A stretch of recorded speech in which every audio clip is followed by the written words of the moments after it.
अब हम पीएफआई को लेकर आपके सामने एक बहुत बड़ा खुलासा करने वाले हैं। अब जो तस्वीर आप देखेंगे, ये तस्वीर मलयालम भाषा में प्रकाशित होने वाली एक मैगजीन की है। इस मैगजीन का नाम है तेजस और इस मैगजीन के फ्रंट पेज पर आप आतंकवादी ओसामा बिन लादेन की तस्वीर देख सकते हैं। सुरक्षा एजेंसियों के मुताबिक वर्ष 2011 में जब अमेरिका ने लादेन को पाकिस्तान में मार गिराया था, उस समय इस मैगजीन के फ्रंट पेज पर लादेन की तस्वीर प्रकाशित करते हुए यह लिखा गया कि लादेन मरा नहीं है, बल्कि वो शहीद हुआ है और वो अल्लाह के पास अब भी जीवित है। आज मैं वही पेज, इसका फ्रंट पेज मेरे पास मैं लेकर आया हूं। जो आप देख पा रहे हैं वो इस समय मेरे हाथ में भी है और इसमें लिखा है कि जो लोग अल्लाह की राह में मारे गए हैं वो ये नहीं सोचते कि वो मर चुके हैं, वो अभी भी अल्लाह के पास जीवित हैं।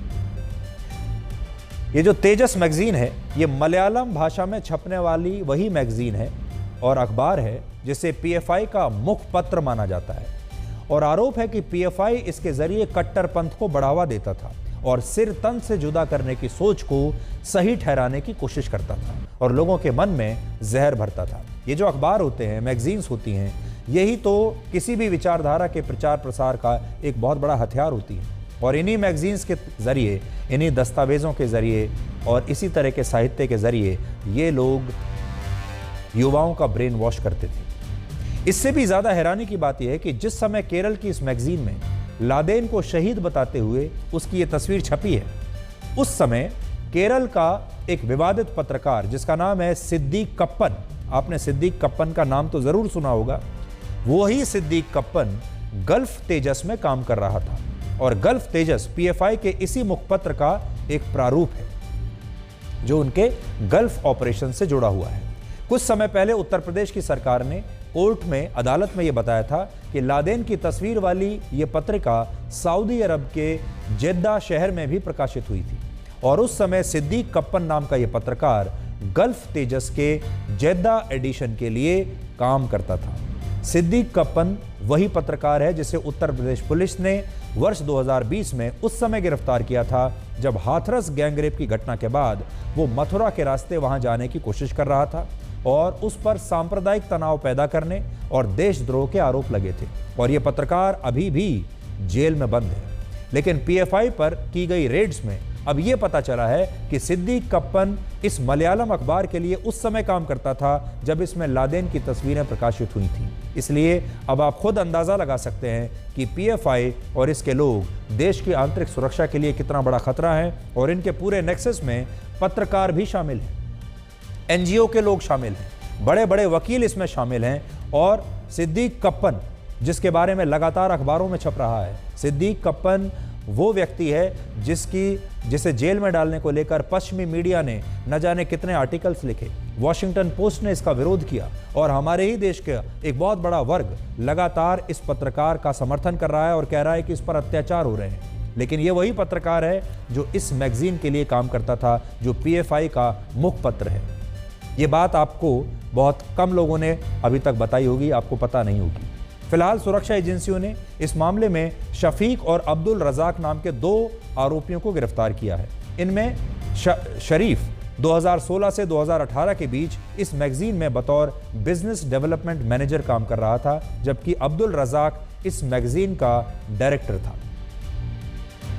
बड़ी बात यह है कि सिद्दीक कप्पन की जमानत के लिए सुप्रीम कोर्ट में 1-2 नहीं बल्कि 3 बड़े वकीलों ने दलीलें दी थी और ये सारे वो वकील हैं जो एक पेशी के लिए 10 से 15 लाख रुपए लेते हैं। आप सोचिए सिद्दीक कप्पन के पास इतना पैसा कहां से आया कि वो 15-15 लाख के 3 वकील अपने लिए ले सके और अपनी जमानत कराने के लिए इन वकीलों को इतना पैसा दे सके।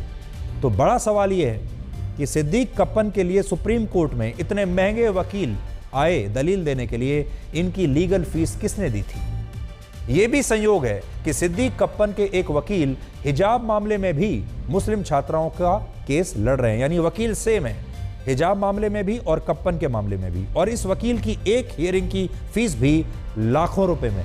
इसलिए सवाल यही है, ये सारा पैसा आखिर कहां से आता है? आप सोचते होंगे कि शाहीन बाग में 101 दिनों तक दिन रात प्रोटेस्ट चलता है, लोग अपना काम धंधा छोड़कर धरने पर बैठे हुए हैं, दंगे कराए जाते हैं दिल्ली में, या हिजाब को लेकर पूरे देश में प्रदर्शन हो रहे हैं, कर्नाटक के कॉलेजों के बाहर लड़कियां प्रदर्शन कर रही हैं, इन सब में पैसा खर्च होता है, इन सब को ब्रेन वॉश किया जाता है। इस सब के लिए आपको एक बहुत बड़ा नेटवर्क चाहिए होता है। ये नेटवर्क खड़ा करने के लिए सारे फंड्स, सारा इंफ्रास्ट्रक्चर, सारा पैसा आखिर कहाँ से आता है? ये सारा पैसा बाहर से आता है। टेरर फंडिंग इसे कहते हैं। अभी बहुत सारे लोगों को ऐसा लग रहा है कि हमारे देश के मुस्लिम धर्मगुरु और इस्लामिक संगठन पीएफआई पर लगे इस बैन के खिलाफ हैं, लेकिन सच ये है कि आज ज्यादातर मौलवियों और मुस्लिम धर्मगुरुओं ने इस बैन को सही माना है, और कुछ ही लोग ऐसे हैं अब जो इस बैन का विरोध कर रहे हैं। देर आए दुरुस्त आए। हुकूमत वक्त ने जो पीएफआई के ऊपर बैन लगाया है वो काबिल तारीफ है और वो उसके लिए बधाई के पात्र हैं। कोई भी तंजीम हो, कोई भी ऑर्गेनाइजेशन हो और किसी भी ऑर्गेनाइजेशन का वो मेंबर है हो, उसके अगर वो देश के ख़िलाफ़, समाज के ख़िलाफ़, मुल्क के ख़िलाफ़ कोई स्ट्रैटजी कोई बनाता है तो उसके ख़िलाफ़ एक्शन होना चाहिए। मुझे खुशी है कि भारत सरकार ने पीएफआई को बैन कर दिया है।